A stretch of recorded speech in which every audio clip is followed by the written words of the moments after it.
Saludos.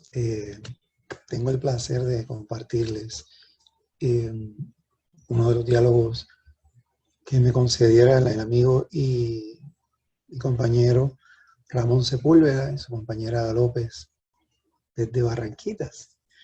Bien rico bien fresco el área por allá. Pero no pudo ser en vivo por problemas de la conexión. Interesante, ¿verdad? Un contexto donde todo se vuelca de alguna manera en las redes. La educación, por ejemplo, pública, y se parte del aprendizaje que todos tienen acceso igual, y todos y todas no necesariamente lo tienen. Incluso con las implicaciones ambientales que implica el que todos lo tengan, ¿verdad? En una zona, en las antenas, etc. Así que como muchas cosas en este sistema de vida que hemos permitido, decidido, apoyado, ese derecho al acceso tiene muchas implicaciones. Pero ha podido grabar, siguiendo un poco la guía, ¿verdad? de las preguntas que se compartieron, su sentir y aportación sobre esto, así que deseamos compartirlo con ustedes. Y vamos por aquí entonces a escuchar al compañero. Muy buenos días, mi nombre es Ramón Sepúlveda Vélez, soy facilitador de procesos comunitarios y también he trabajado con algunas organizaciones ambientales y ecologistas. Y es para mí un placer recibir la invitación de parte de Carlos Muñoz Osorio a conversar un poquito sobre la Carta de la Tierra. La Carta de la Tierra es un documento muy importante por su integralidad, ¿verdad? Es un documento que de alguna manera reconoce, después de tantas décadas, que los asuntos que tienen que ver con la Tierra, con el medio ambiente, no están separados de las demás actividades humanas. Incluso tiene una visión de espiritualidad, de acercamiento distinto a nuestro entorno, que de alguna manera se nutre, ¿verdad? Por el contexto de donde salió, ¿verdad? Sobre todo Leonardo Boff, ¿verdad? Que por el concepto brasileño y su cercanía a las comunidades indígenas en la cuenca amazónica, pues de alguna manera le dieron nos nutrieron, ¿verdad? De esa visión más integral.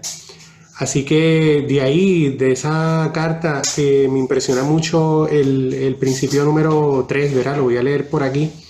El esfuerzo por edificar sociedades libres, justas, participativas, sustentables y pacíficas. Y pienso en ese principalmente porque me parece que engloba casi como todas las condiciones que uno desearía ver en una transformación realmente de la situación que vivimos en el mundo, no solamente en nuestro país, sino en el mundo. Y lo digo porque toca puntos que tienen que ver tanto con la parte de la sustentabilidad ecológica como de la democracia y también de que los derechos humanos, tanto los derechos políticos como los derechos económicos, culturales y sociales se cumplan como un requisito realmente para que como sociedad podamos vivir en paz y que realmente podamos tener un mundo que se sostenga en el tiempo. La experiencia mía y nuestra, yo también viví en Centroamérica por varios años. Nos hemos dado cuenta que realmente es que si estas dos cosas, tanto la dimensión ecológica como la dimensión social de los problemas que estamos enfrentando, no se unen, no se trabajan de manera conjunta, realmente estaríamos en un proceso algo trunco. Y esto es incluso se hace más necesario en las últimas décadas, donde hemos visto que hay un deterioro en la vigilancia de los derechos humanos en el mundo. Ya las instituciones internacionales que antes tenían algunas herramientas mínimas, por ejemplo, para defender a personas que abogan por los derechos humanos en distintos países, se han ido acortando poco a poco de una manera que realmente es preocupante. Y eso ha resultado tanto en un sinnúmero de asesinatos y otros tipos de persecución política a defensores del medio ambiente, como también a personas que de alguna manera en sus países tratan de trabajar con esa realidad. En el caso mío y nuestro, digo nuestro por mi compañera también, venimos de Nicaragua, ella es nicaragüense, y sufrimos el desplazamiento forzado del país precisamente por que las condiciones allí no eran aptas para realmente expresarse democráticamente sobre lo que se pensaba. En ese caso había un cúmulo de situaciones sociales y de conflictos que tenían que ver, muy similar al caso de Puerto Rico, con temas de austeridad y recortes en los servicios sociales y en los derechos económicos de las personas, como el seguro social, por ejemplo, sino también con una crisis ecológica muy fuerte. En el año 2018 se detonaron unas protestas que resultaron en lo que se llamó la insurrección cívica de abril, que se originaron precisamente por los incendios en una de las reservas biológicas de Nicaragua, que es la reserva Indio Maíz, que resulta ser una de las reservas forestales más grandes fuera, en las Américas, fuera del Amazonas, ¿verdad? Es básicamente la tercera en tamaño. Eso fue un hecho muy preocupante. El Estado no interviene, ¿verdad? No hace nada por realmente aplacar los incendios y trabajar con esa situación, sino al contrario, incluso reprimió e impidió que otras personas de la sociedad civil pudieran llegar al área para tratar de lidiar con la situación.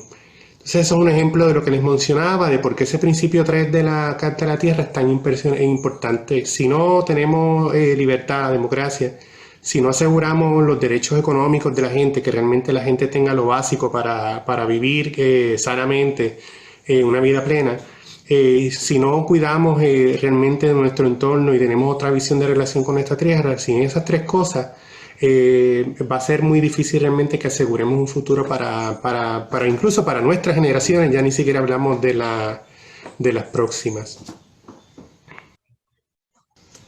Pero bueno, esos escenarios que son tan complejos ciertamente nos crean ansiedad y nos crean una sensación de que son cosas demasiado complicadas para lidiar con ellas.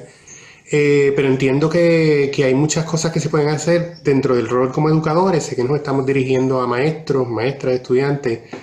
Hay muchísimo que hacer, sobre todo me parece que los nuevos enfoques nos llaman a que nosotros no separemos nuestras emociones, lo que sentimos sobre lo que está pasando, de lo que pensamos sobre lo que nos está pasando.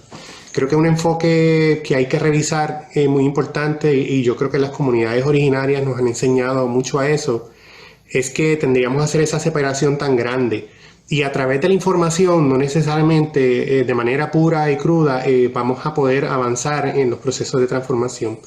Digo esto porque yo creo que es muy común, sobre todo ante los avances del Internet y la cantidad abismal de información que circula, que de alguna manera, aunque pueda ser información que pueda ser verídica, crea un cierto sentido de parálisis. Ves tanta información que de repente no puedes manejarla. Sabes que aquí está pasando, que pasa algo en Brasil, en Nicaragua, en Puerto Rico, en África, y de repente son como muchas cosas y nos sentimos abrumados.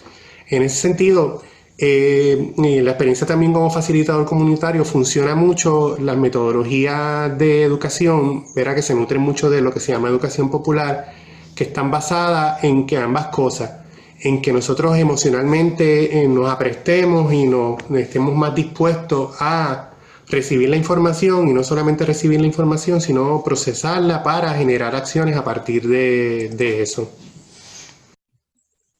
Así que esos enfoques nuevos, digamos que a pesar de la necesidad urgente que tenemos de actuar,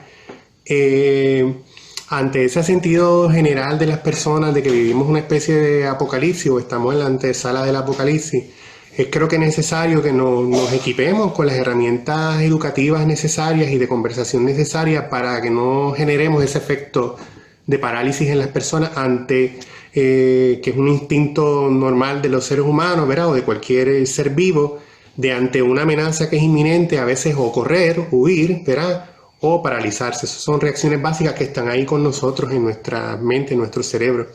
Y ese aspecto yo creo que es clave superarlo y buscarle la vuelta a través de distintas estrategias para no basar simplemente nuestros acercamientos educativos en generar conciencia, que es lo que pensábamos que teníamos que hacer, ¿verdad?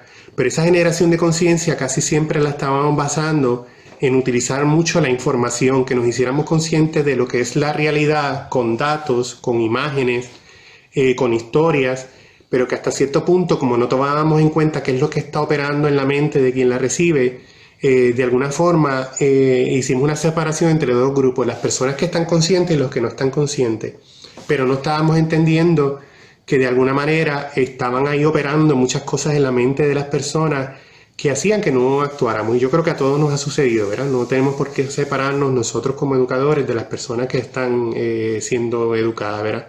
En estos momentos se requiere de que nosotros superemos de alguna manera también esa clasificación.